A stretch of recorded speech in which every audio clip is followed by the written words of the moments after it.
Ladies and gentlemen, the first Libertarian elected to federal parliament in Australia. As the book's title states, he is the defender of liberty and personal freedoms, to speak at the launch of his debut novel. Please would you welcome the author of Freedom Salesman, Senator David Leyonhjelm.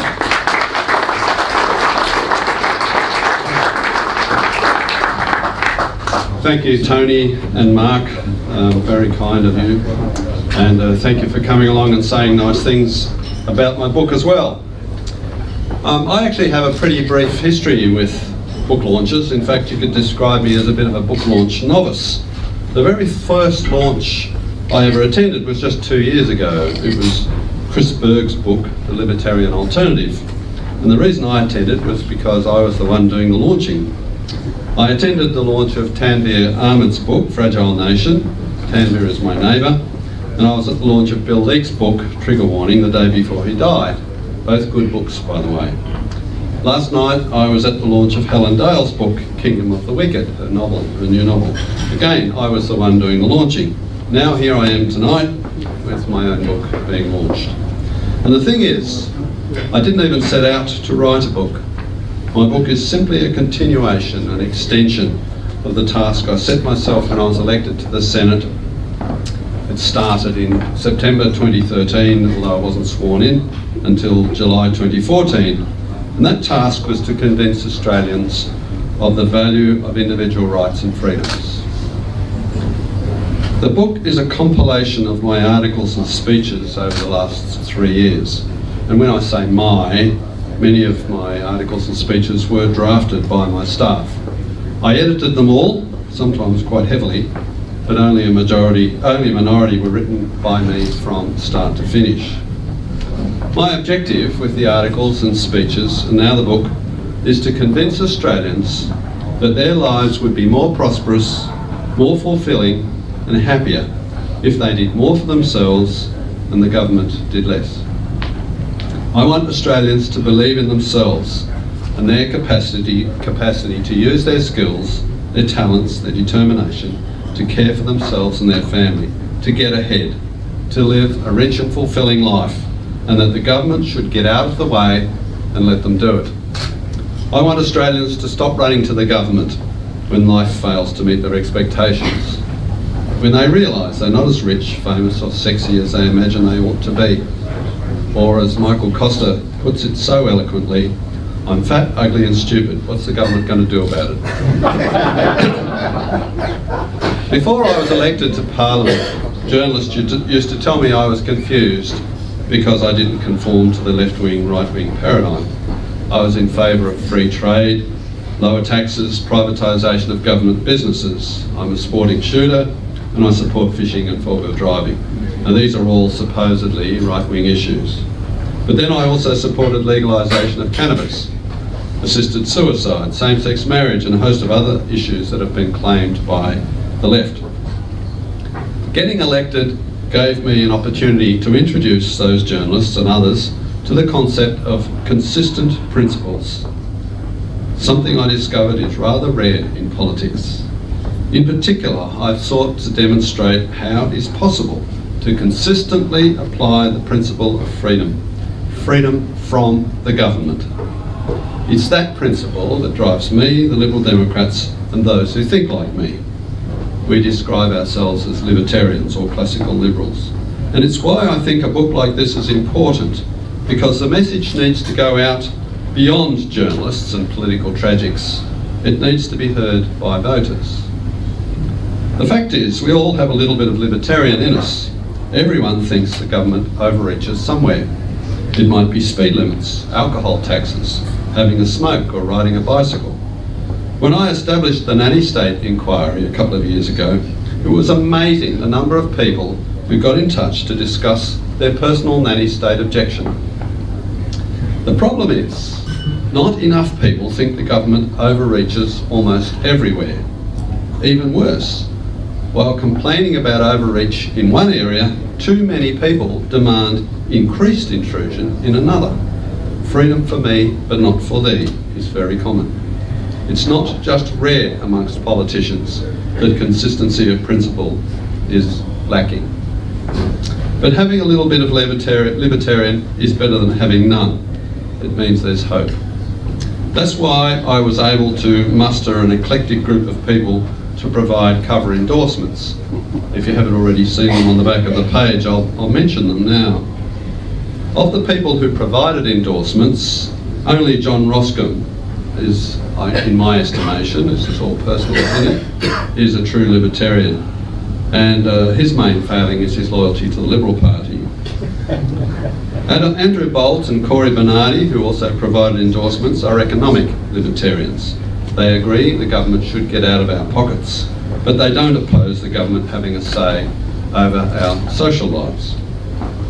We tend to apply the word conservative to describe people like Andrew and Corey, although that's not a historically very accurate use of the term. Now, Mark Latham also provided endorsement here. As you know, he's a former leader of the Labor Party, and the Labor Party is far from libertarian on either economics or even social issues, although there are a few social issues where they're somewhat liberal. Mark has come a long way down the libertarian path. He wrote that wonderful piece in the Daily Telegraph last week about me and my book. But this is not a criticism of Mark. I'm going to mention the fact that he parted company with me and the party on 3 issues: anti-terrorism, policing and gun laws. These are important issues to libertarians, and I'm going to come back to them in a moment or two. Sam Dastyari provided a cover endorsement. Sam is actually more libertarian than his party, the Labor Party, and he's been of considerable assistance to me on the nanny state inquiry. But he's also a loyal party man, so whatever his private views might be, he subordinates them to Labor's position.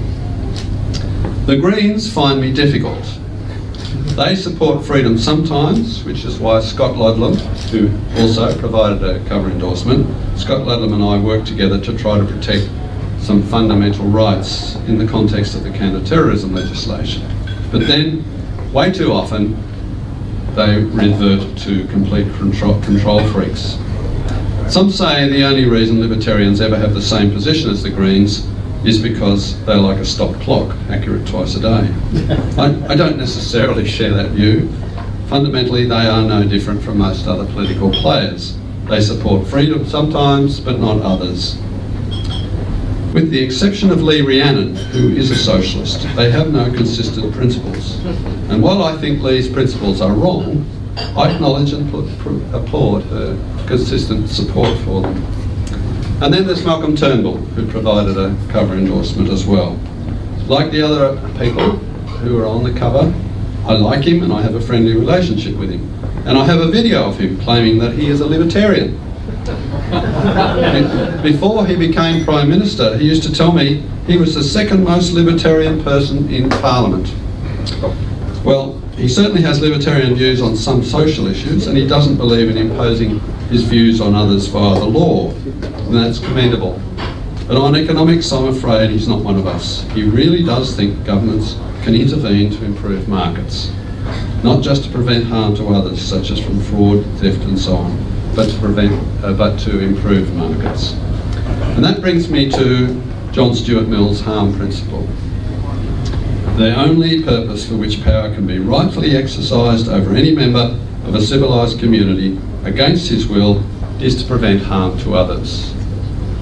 That obviously applies to many social issues, and I've quoted it on many occasions, but it also is relevant to economic factors. Intervening in markets is a form of coercion. Market failure is a consequence of government intervention, not a justification for intervention. And of course, taking our money from us in the form of taxation and using it to do something that we could do for ourselves is serious coercion. Indeed, freedom from coercion is probably as good a statement of the libertarian principle as any. And that brings me back to Mark's concerns about terrorism, policing and guns. If you believe in a government that respects the rights of individuals, legal due process, habeas corpus, equality before the law, freedom of speech, assembly and worship, then clearly it is important that the government be kept in check. As the saying goes, if the government fears the people, you have liberty. If the people fear the government, you have tyranny. How then is it possible to keep the government in check if the only people with guns are those in government uniforms? If the government gives itself the power to hold people without charge, including children, to present evidence to a court that's kept secret from the accused, and to prevent the media from reporting on any of this, even if it's in the past and even if there has been abuse by those same people in uniform, is that a free society? Why do we even fight the terrorists if in doing so we lose the freedoms that distinguish us from them? Some of you might have heard me previously discuss and compare the philosophies of Thomas Hobbes and John Locke. I'm going to very briefly explain my views on that. Thomas Hobbes claimed life was nasty, British and short, with war the natural state of human existence. The only way to end war and achieve civilization, in his view, was to relinquish all power to the government, which then allowed people certain rights. And if the government wanted to take those rights back, it could do so. John Locke was completely different. He argued that we are naturally industrious and peaceful, but to achieve civilization, we need to relinquish certain freedoms to the government. But those rights, those freedoms, belong to us, and we only relinquish as much as is necessary to protect life, liberty and property. And whatever freedoms we relinquish can be retrieved from the government if it misuses them, by force if necessary, as Thomas Jefferson pointed out. Thomas Jefferson, first President of the United States, was a great libertarian. Needless to say, libertarians are Lockeans. We do not trust governments. We do not believe they are benign or that they inherently make our lives better. Once they go beyond protecting life, liberty and property, they are too big. When we take the path of Hobbes and relinquish our freedom to the state in the hope it will keep us safe, we end up neither free nor safe. That's the path we're now on, and opposing that is the cause I am fighting. My book is an attempt to convince people, more people, that freedom is not free. It must be treasured, protected, fought for, and that there is a price to be paid. And that we do not lose our freedom in one fell swoop, but incrementally, in little bits, always with the justification that it's necessary and won't be too bad. Maximilien Robespierre wrote, "The secret of freedom lies in educating people, whereas the secret of tyranny is in keeping them ignorant." I want to ensure that freedom, including protecting the freedom we have, is no secret. Now, in case it hasn't been sufficiently clear, my aim is to sell copies of the book. The royalties go to the Liberal Democratic Party. There are 116 separate pieces in it, covering quite a range of topics. But to convince you that the book is worth reading, I thought I might read out a couple of pieces. Well, I'll read one, because Mark, one I was going to read out was the bit about the submarines, building the submarines in Western Sydney. The draft of that was written by my former media advisor, Gavin Atkins, who is here tonight. And he's here. Yes, I know, I was just about to say that, he's here. But there is one that Mark didn't read out, which I thought you might find slightly amusing. And it's headed South Australia needs an intervention. If we can think of Australia's Federation of States being like a family, there is one family member that needs more than a good talking to. It needs an intervention. South Australia needs intervention because its problems are self-inflicted, and because too many South Australian politicians have developed a monstrous sense of entitlement. If the South Australian government was a person, it would be an obese 40-year-old man with awful body odour who lives with his mother, refuses to work and plays Xbox all day. He pauses only to demand more cheesels and iced coffee or to complain when the lights go out. It really is that bad. Now, can I tell you, when I wrote that article, I gave that speech, I think it was a speech. What did Nick Xenophon do? He gave me a packet of cheesels. So you can see, I think the book has something for everyone, and I am on a mission. My mission is to convert everybody from being a little bit libertarian to being libertarian across the board. Thank you very much. Don't go away with any. I want to do two things. Questions from the media or the public. We're taking some questions now. Please, will you answer them? Sure. Thank you. Of course you will. It's your book launch. You've got to. So please, put your hand up, shout out, and we'll take questions. If you don't, we'll go straight to signing books. Will you be choosing Mark Latham as one of your Senate candidates in an upcoming election? Given that Helen Dale has refused the offer. She asked the question last night. That's not my decision. It's actually a decision for the National Executive. Hasn't been discussed at this point. So the answer is I don't know, and I can't tell you. I could give you a personal opinion, but I won't.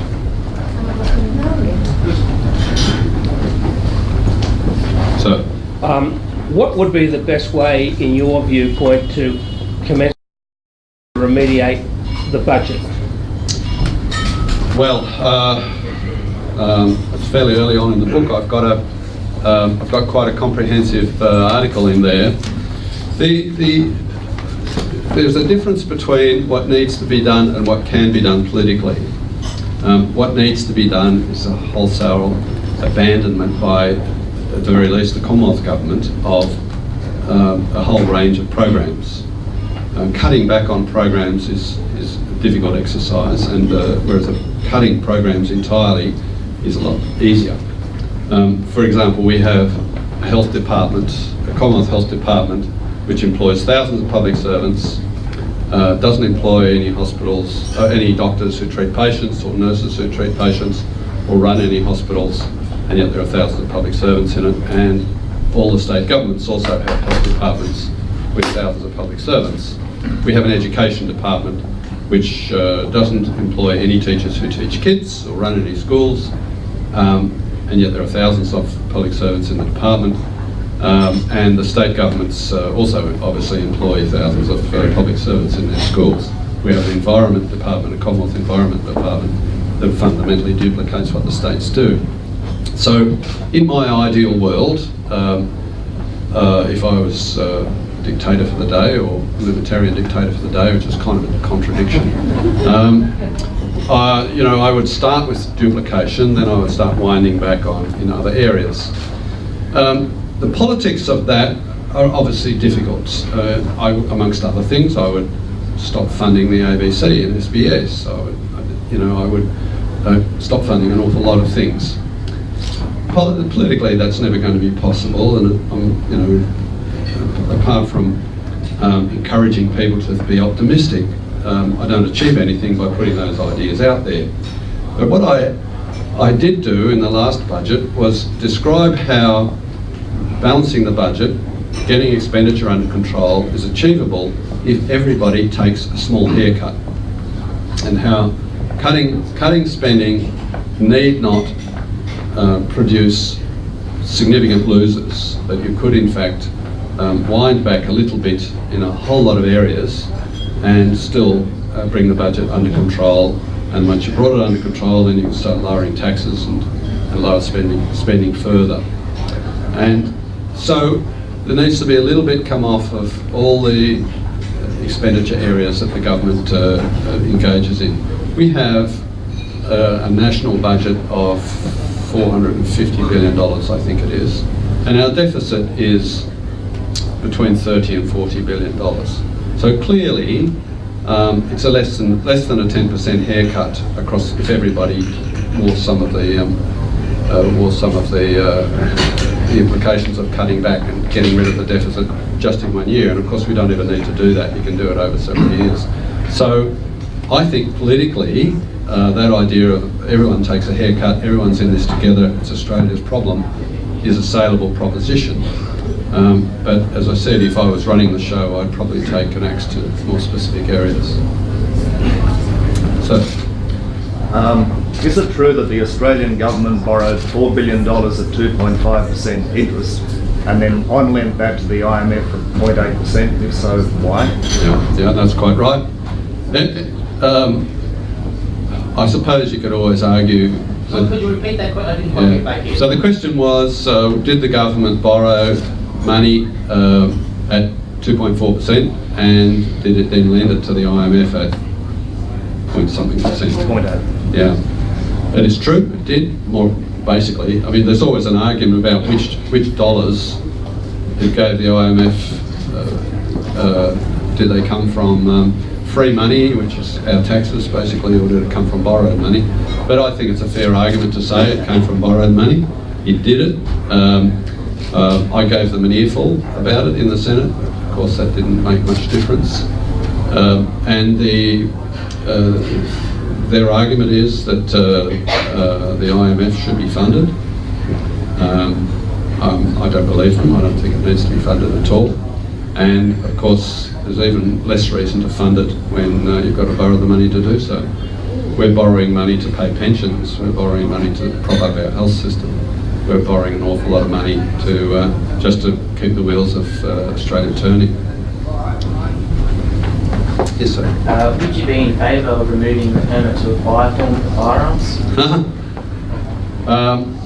So firearms, would I be in favour of removing the permit to acquire? You wouldn't need a permit to acquire firearms if they didn't all have to be individually registered. Before 1996, that was the case except for pistols. Canada had individual registration of long arms until 3 or 4 years ago, and they've abandoned it. New Zealand never took it on. Most countries of the world don't have individual registration of long arms. They might have individual registration of pistols. So my view is there's no need, there's no justification, there's no evidence to support individual registration of long arms. So if I was running the show, that wouldn't be, and therefore you wouldn't need a permit to acquire. Let's chop up the back there. Mike Baird was in the paper the other day saying that the environment in which politics is conducted has changed dramatically because of the rise of social media and the voice that gives to the small vocal minorities. How do you feel liberalism goes in the age of social media?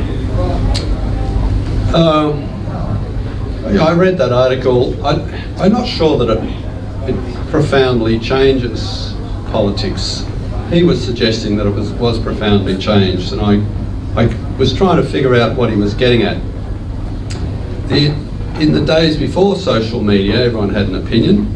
You know, can I be vulgar? No, I better not be vulgar.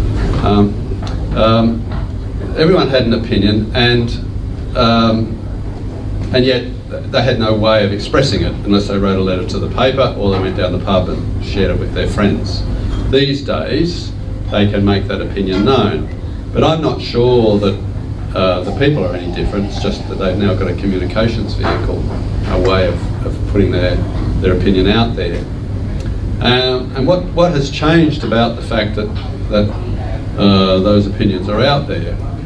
It's reduced the capacity of the mainstream media to determine the social agenda, the agenda of civil society. It used to be that if the newspaper got outraged, it was assumed the people were outraged. Now the newspapers can get outraged, or TV for that matter, and it may or may not catch on because people have their own way of expressing their outrage. And there are times when people will be outraged and the media, the mainstream media, just don't pick up on it. And I quite like using Twitter to provoke outrage. It's good fun. And a little bit of outrage is quite a handy thing at times. But they get outraged about all kinds of things, and you hear some of the silly things that go on over somebody saying something, and then the poor silly fools who are on the end of that quite often feel compelled to apologise. I mean, you know, I don't think the fact that that they're apologising makes them any different from before social media existed, and I don't think the fact that people's voices are being heard has changed the kind of people who are expressing those opinions. Sometimes they're informed, sometimes they're profoundly stupid, but mostly what's different is that there are more avenues to put an opinion out there, and my attitude to it is let it rip. I'm quite happy for people to say what they like on Facebook. If they're too abusive, we'll block them. On Twitter, I've got a warning on my handle saying ad hom abusers are blocked, and I block quite frequently. Last question. Last question, This gentleman just here. please. You're obviously happy with the recent success in Western Australia. Do you actually think that the Liberal Democrats will pick up more state and federal seats? Yeah, we actually have quite a well-developed plan to do exactly that. They recently changed the voting system in South Australia for the Legislative Council, so we have hopes that we might pick up a seat in the South Australian election next year. Is that next year or later this year? Victoria, we're reasonably confident that we can pick up a seat down there. They work on a group voting ticket system which favours small parties.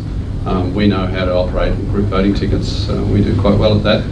And we're pretty confident at least one seat is winnable down there. And then we're quite close to submitting our application for registration in New South Wales. You only need 2% of the vote to win a seat in New South Wales in the upper house.